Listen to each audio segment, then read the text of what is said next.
All right. Hi, Chris. How is it going, mate? Man, how are you? Yeah, all good. So we've had the intro, but as we haven't been speaking for a while before, but now as we start this little podcast, so just to know the Polish audience and also the audience that will be listening to us more from your Aussie, Sydney part of the world or other English speakers, but yeah, I'm the guy doing the podcast ABC of Surfing here in Poland. So probably I'll do the translation here in some subtitles, maybe also English subtitles for people who won't be able to understand your Aussie and my Polish English. So let's see. But if you could please also tell a few words about yourself, mate. Yeah, awesome. Yeah, so my name's Chris Friend, originally from the Sunshine Coast in Australia, but have been living all over the place since I was about 21, moved to Sydney for about 10 years, and then left Sydney to live in New York for a while, and most recently London. And I run a company called Liveheats that provides scoring and competition management software for action sports competitions. So we do all the surfing, skateboarding, ski and snowboard, and ocean racing competitions around the world. And it all started from surfing, going here back to the roots, and also like one of my first questions because that's how we basically met.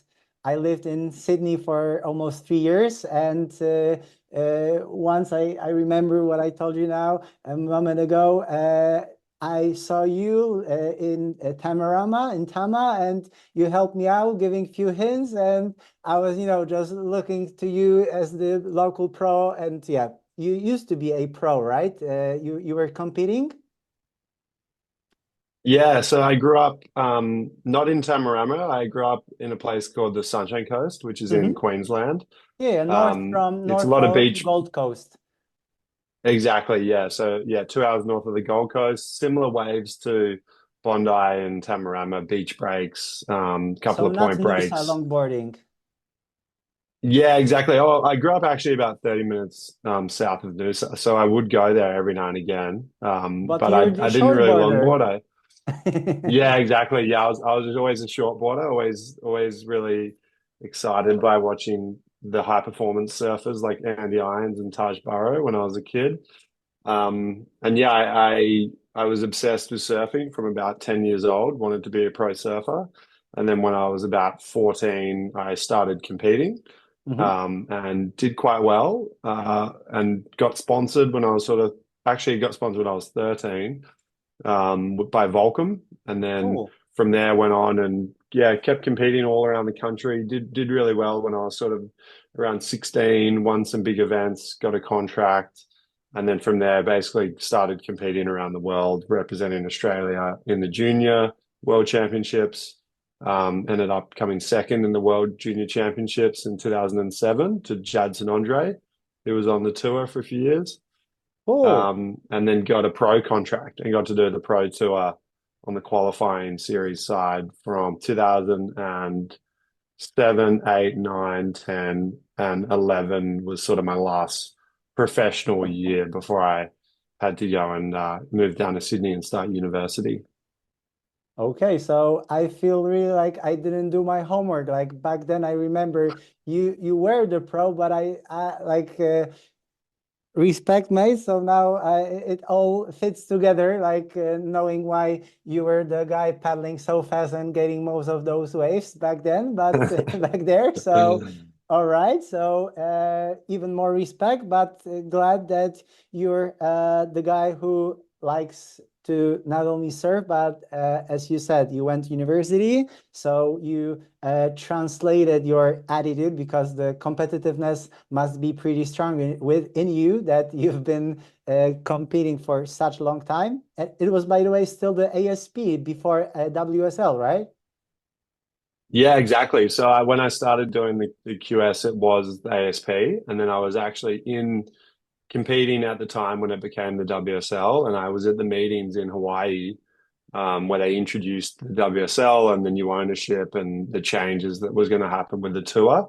Hmm. And then I saw that transition come through. So I was in when I was competing at sort of 17, 18. The surf industry, I would say, was at its absolute peak. There Mm-hmm. was a lot of money. Everybody had sponsors. If you went to Times Square in New York, you would see a Billabong, a Quicksilver shop. Surfing was just the most popular sport for fashion, and brands were just making all of this revenue from clothing. So So lucky you, for my you've got generation, that we were really lucky. golden Yeah. time. Like, as this what we are in touch in LinkedIn lately. I don't remember the name of that guy, but he's also talking lately about the state of the surf industry lately, and he had some nice Mm. articles lately, and exactly showing now what it is, what it used to be, and what is right now. Also, like, it's a topic for another podcast about what's happening with the brands in surf industry, what's happening from big players, like also like Aussie brands who used to run the business, yeah, like with Billabongs, Quicksilvers, Rip Curls, like everything, which is basically the cradle of surfing there in Australia, and what it used to be back there, states like California, and the real roots like Hawaii. Like, I have here like stuff like around my house, even though I'm living very far away from ocean, far away from what a surfer in Hawaii would, think of, that there's some crazy Polish lad, dude, mate, whatever, who traveled the world and is in his beach house inside of a city that is landlocked, and the closest that I can go surfing is either to surf an artificial wave in Berlin, what I did lately, or to go to Baltic Sea. That not many people know. It's a closed sea, almost not almost freshwater, still a little bit of saltiness, but yeah, we do have waves. We do have even surf competition, and yeah, it's just still about that joy, about that fun, and like what you've mentioned, what is also funny with that old Volcom slogan being true to this, right? So the values, and that's Yeah. also part of what I did with my master thesis in philosophy. I had philosophy of windsurfing, life passions and values. So that's what is like Mm. my thing that I am, I guess, trying also um, to see, to hear in the world, like talking to you. Maybe you could have remembered it, that there was that uh, funny talkative dude on the lineup, talking with you, or some even older lads there. Like, I remember a guy like in his late 60s or 70s, uh, one of the best surfers there in Tamarana, with an step up or single fin, like 6 7 foot. Maybe you remember that guy, but it was just Mm. cool to talk with people who have been surfing their whole lives. You talk with them, you look into their eyes, and you already know that the youngster there is all the time, like the soul is different when you are salty all that life. But yeah, we have the intro, and what you started also saying, like what have happened, that you went from being a professional athlete surfer, you started university, and how it developed into what you're doing now. So that Liveheats app, that is, as you know, also being used in Poland in our surfing competition, which is also like, if you have ever thought that it will happen. Yeah, no, it's crazy. And it's funny that you're talking about meeting people in the surf at Bondi, because I think that is one of the amazing things about living in Bondi. You surf every day and you meet different characters that are passing through, because it's such an international city. Um, and actually, that's how the story of Live Heats happened. I met a Brazilian guy in the surf at Bondi. He was moved into town as well. He was a software programmer, really smart guy. Mum's a leading professor of physics at Stanford and top universities around the world. And he had sort of found his way to Bondi. We became friends just from chatting in the surf casually. Um, and he was really keen on getting to know more of the surfing community and doing some coaching. So I connected him with some friends who were doing coaching at the time, and before you knew it, we asked him, "Hey, why don't you just come down and hang out at the Board Riders Club competition at Bondi Beach?" And so he came down for the first time. That was, I think, April or May 2016. And he saw the local grassroots competition was run all on paper processes. It was like paper registration, handwritten heat draws, handwritten schedule, scoring on pen and paper. Someone would manually calculate the scores to do the rankings, and then the results were sort of written on another whiteboard. And he was shocked that it was all so manual. And this is all around 2016 time, so it's sort of all of a sudden everyone has a mobile phone with an internet. There's 3G, 4Gs everywhere at that point. So there was no reason why it couldn't be moved onto the mobile web. And so he basically was like, hey, why is this all not digital yet? And I didn't really have an answer for him. There were scoring software platforms at the top level events.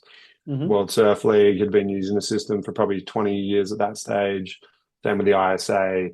But they were from a different generation. There were systems that required a server on the beach.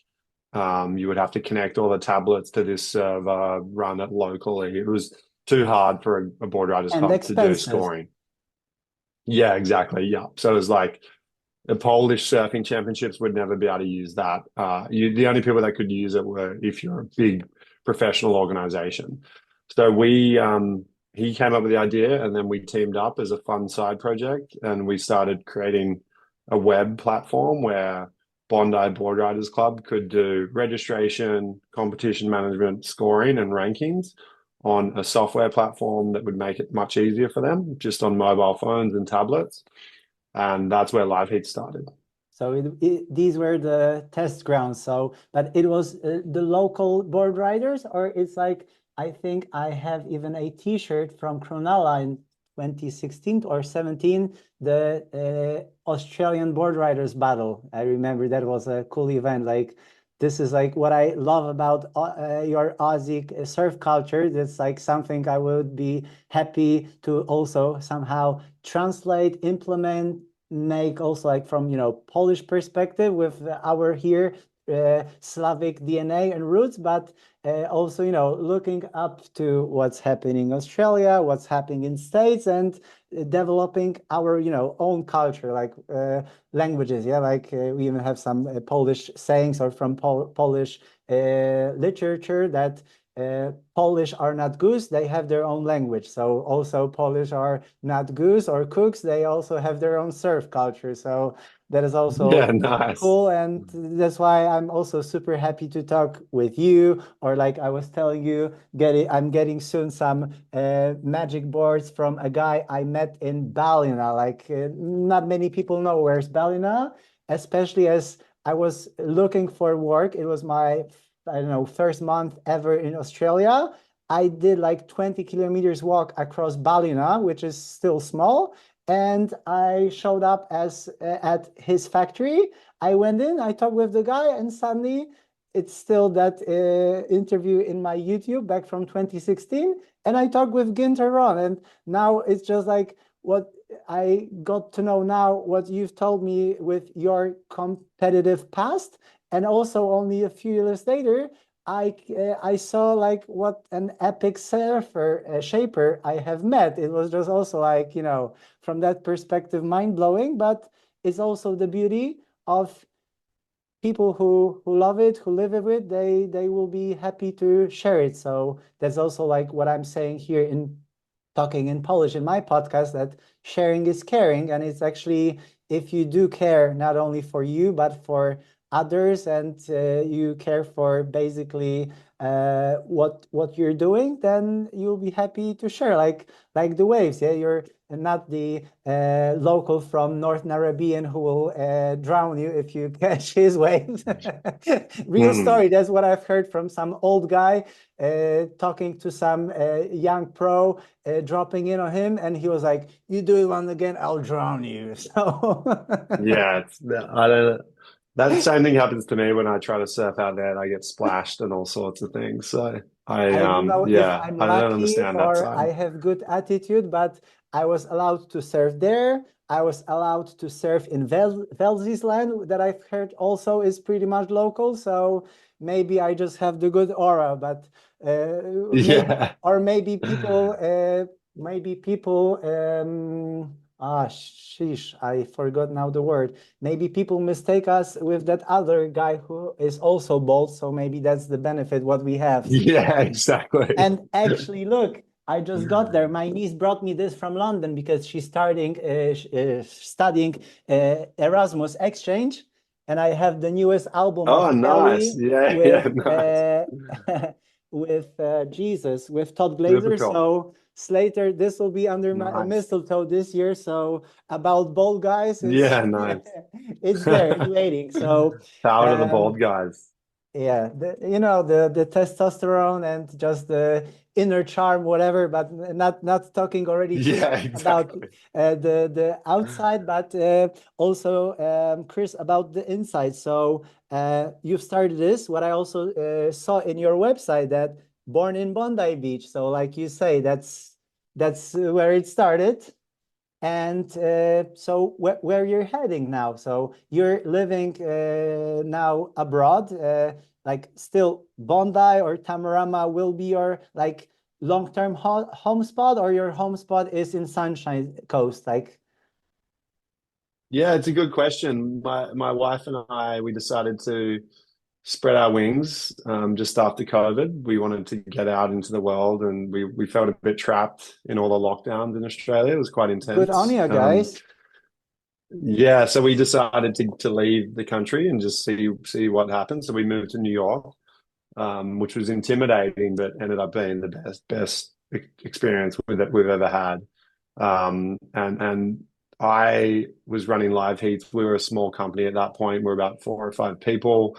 We were working across surf, ski and snowboard, skateboarding, BMX, surf lifesaving or ocean racing, But inside in a number Australia, of or you countries. already went abroad back then?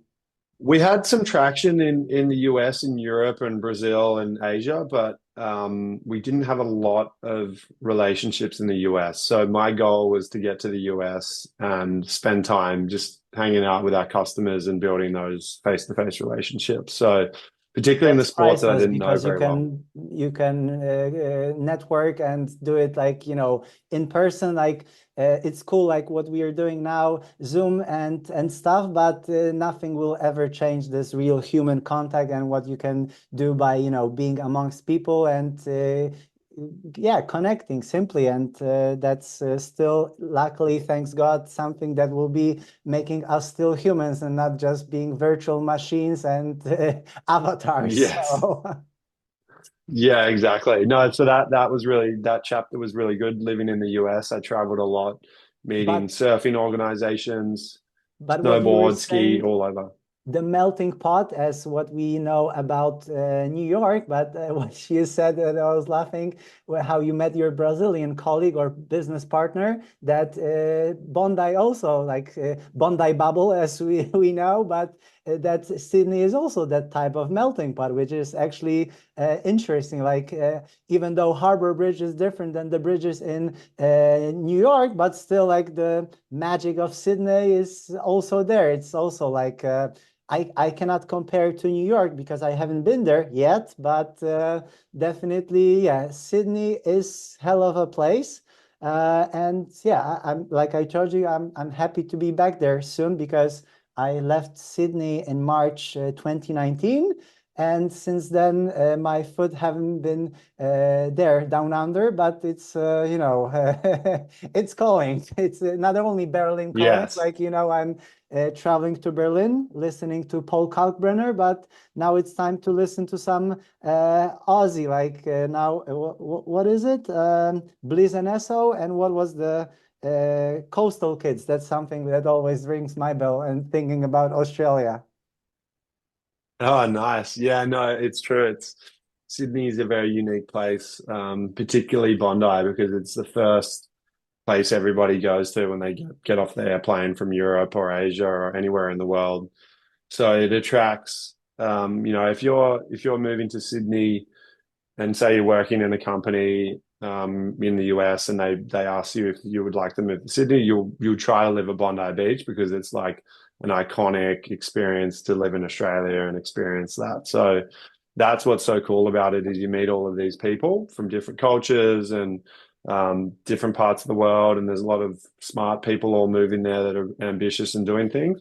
And then what's good about it is you have the surfing side too. So it means you're going to meet chill people and have that shared values and passion. New York is also amazing in terms of it's like, you know, the most intense place in the world to move and the most ambitious people in the US and Europe and everyone is attracted to New York. So you meet some incredible people, incredible energy. And there is also a surfing subculture there. It's not as big as Bondi, but I managed to find out where the surfers were and made a lot of really good friends in the surfing communities over there. And yeah, it was awesome. We got to surf a lot, foiled a fair bit too. Yeah, traveled around with our business, getting all our customers on board, and particularly in the snow world. Spent a lot of time at snow resorts and Yeah, getting to that's know I've been that following side, which you is really cool. on social media, I guess lately, mostly on LinkedIn. That's something that I can also definitely recommend to our viewers, listeners. So that's something I like to see myself from time to time, how you're developing, how Liveheats doing, and that's yeah, really cool that from the passion, the thing like you say, connecting while surfing, getting friends with people that you would have never met otherwise if not for surfing. So that's something, yeah, I can also relate to, and yeah, the magic and why we do. I guess you are still surfing even though you're in Europe now, right? Yeah, 100%. I just did a trip to Morocco. I spent 3 weeks in Cool. Bali in October, November. We actually This did the was the Live Heats meeting I saw annual. you had with the company. So Yeah, yeah. Uh, I would love to be on board of a company doing such a company trip to a place to surf. So, like, I have a postcard Yeah. from Hawaii I bought, and the board meeting of company on the board. So that's Yeah, nice. Yeah. Well, initially when we started Live Heats, Fernando and I, who's my co-founder, the original idea was we just would want to use the revenue from the business to save up and do a surf trip. So that was the original goal because we didn't think it would be big enough to be our own company. We thought it'd be a fun side project and we'd do it and maybe it'd generate 10 or $15,000 and we could use that to go to the first year we went to Portugal for 7 weeks and we just got a villa and hung out and surfed and worked on the product. The next sweet. year we went to Indonesia for a while.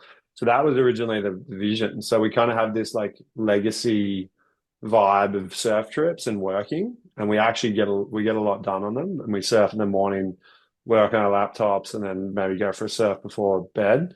So But yeah, connecting Bali is was like awesome. It was so much fun. workation in your case as well. Yeah, exactly. Yeah, absolutely. And with what I was also curious, but I maybe I disturbed you when you started talking about university. So your mate Fernando is the guy with the IT side of the business, and you're like the business attitude guy, or like what you've studied. Just being curious, like for people who maybe in the future will like to make their own surfing businesses, not copying life hits because we don't like that, but you're it's like you are like Red Bull here in this case because you're the first on the market, so that's also cool, and I wish you all the best with that. Yeah, And thanks. Yeah, I hope we end up like Red Bull. That'd be really good. But yeah, fingers I'm the crossed, mate. business side. Fingers crossed. Yeah, exactly. Yeah, so Fernando he's the technology guy, which is critical, obviously, when you're a technology business. Hmm. But then, yeah, we realized, well, he realized that he wanted me to be involved because he needed someone who knew how the competitions worked, was able to go and sell and market the That's product to the also competition priceless because you organizers. know what is necessary, and then also you as a native speaker and you as the yeah, local guy, plus with I understand the business side. So yeah, it's like a perfect fit of a team who can work, cooperate, and it's the way it's done. Like alone, you would not be able to do it, and he himself as well. Exactly, yeah. And it was pretty funny in the first few years.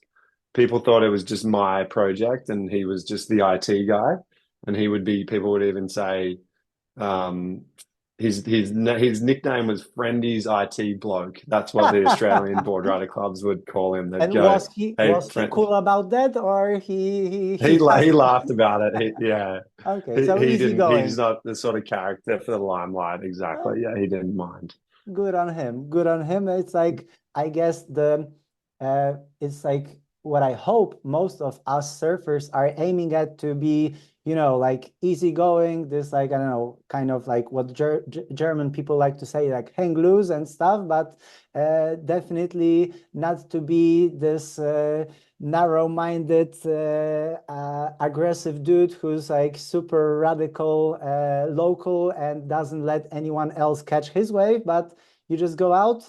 Some people will be like me, talking out their stress in their life. Some other people will be somewhere else on the lineup, catching waves by themselves, having their meditation, because surf is probably, maybe you admit, or not, like if it's also a type of meditation what we are doing out there in the water. Yeah, I agree. I find it's the most amazing thing to have in your life, surfing. You, particularly when it's part of your daily life, you get to get into nature. Like if you start the day with a surf, you're in nature, you're socializing. Like I would always talk to people in the surf every single day, chat to friends, new faces.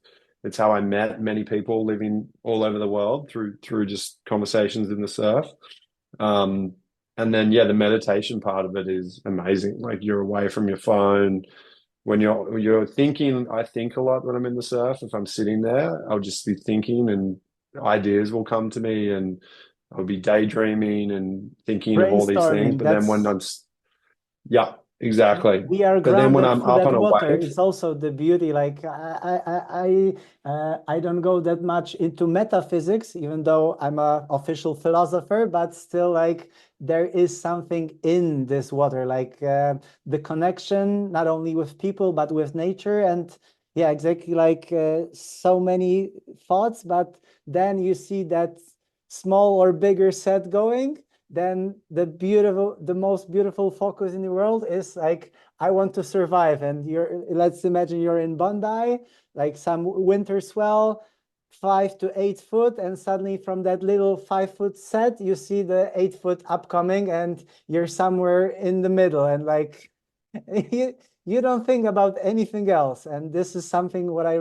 reckon surfing has, that uh, you just need to fight for your life, but it's also the beauty how rewarding it is. Yeah, like with the surfing, not only the competition where the reward will be the prize. Like I was finally happy lately to win the second place silver medal here in Poland longboarding, but still, like my prizes each time after some great session, after some great wave, it's like it's nice to have, this thing like for business or for sponsors to be entitled to say like I'm a pro or good surfer, whatever you put. But by the end of the day, or like philosophically saying, at the end of the life, what counts? Like the joy, the contact with nature, exchanging the energy and smiles with people, meeting people, traveling. Like if not for this very moment when your feet for the first time stood on the surfboard,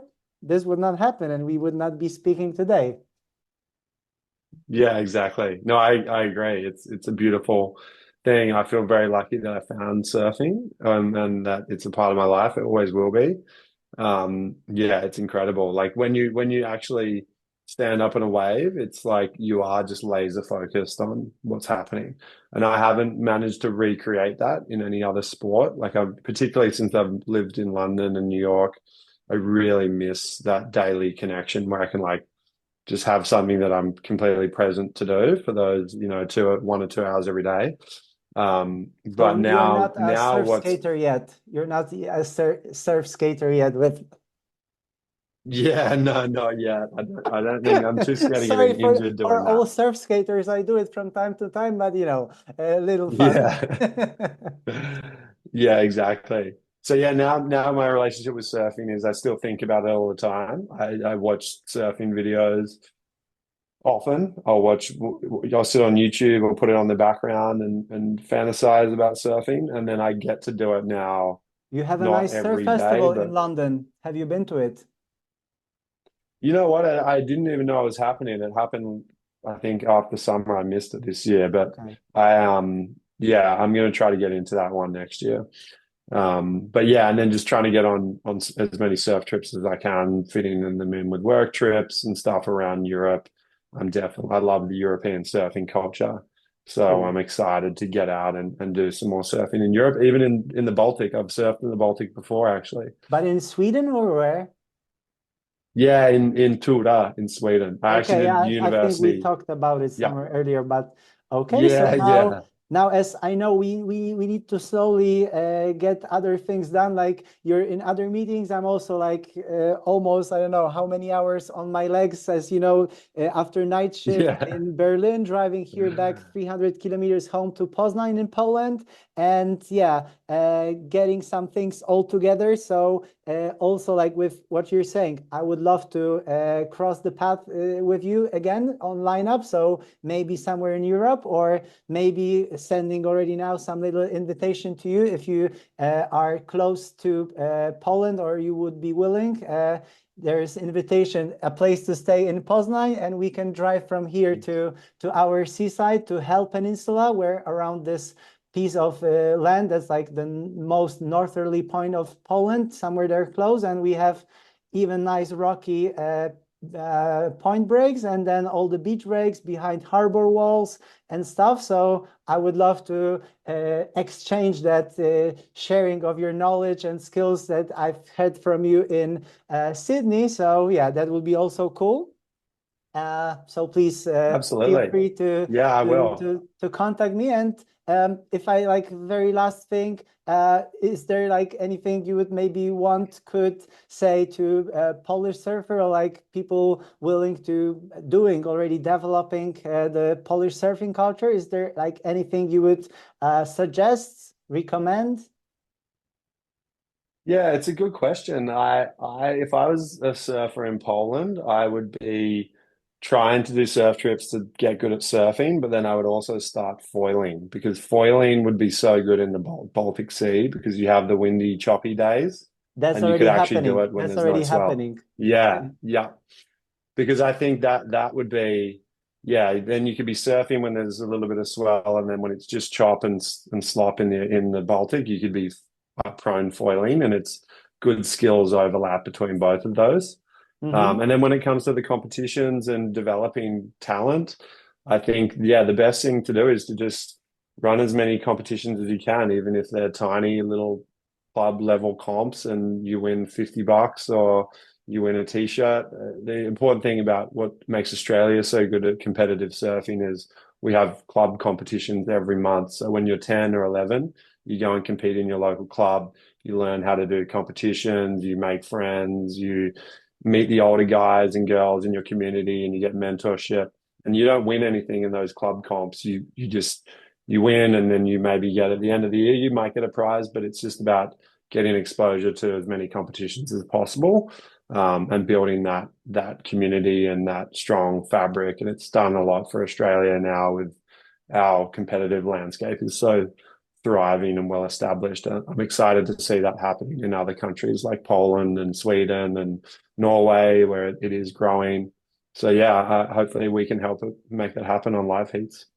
Yeah, so that's cool to hear. I definitely also wish you that.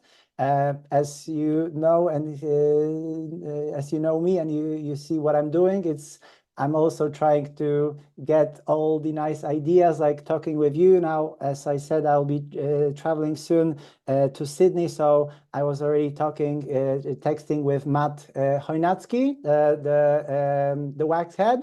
So he's also like Polish roots. So I Nice. would like to Oh, go. that's a Polish name. Hey, Yeah, Chinos, yeah, yeah. Chinos. And Yeah, he's the commentator on WSL, but yeah, most of which like the wax head, he's the yeah, like guy I also look into like with his longboarding skills and surfing. So my 7.4 here and another 9.6. I like my first longboard I got last year, and this year suddenly like boom, like I yeah. got my first prize in it. So I would definitely like to also have a chat with Matt, maybe also do, but already live interview somewhere there in Brookvale, where he's um, based. And yeah, and I'll see something else around Sydney, maybe, traveling to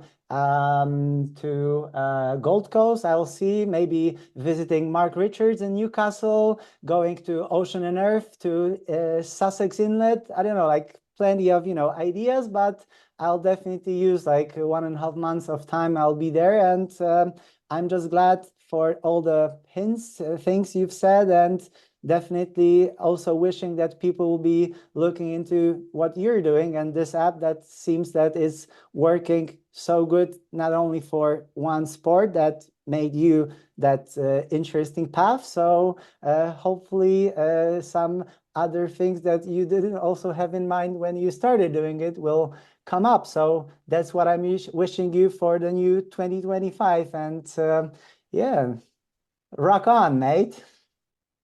Yeah, thanks, man. Yeah, keep doing what you're doing. Yeah, it's awesome to see the energy in the Polish surf community. So, yeah, I'm excited to hopefully come and check it out in person at some stage. So let's stay in touch. We will, mate. We will. So now sending the aloha vibe from cold Poland, like I'm in my hoodie. It's not as warm and sunny as in different part of the world currently, like somewhere in Sydney. But yeah, it's the sun shine inside and the smile. So Sunshine Coast local, Chris Friend, thank you very much, mate, for your time and effort. And yeah, hope to meet us soon, and good luck and enjoy also the Christmas and the season. So have fun. Jen, thanks, Adam. See you soon. Ciao. Aloha. See you.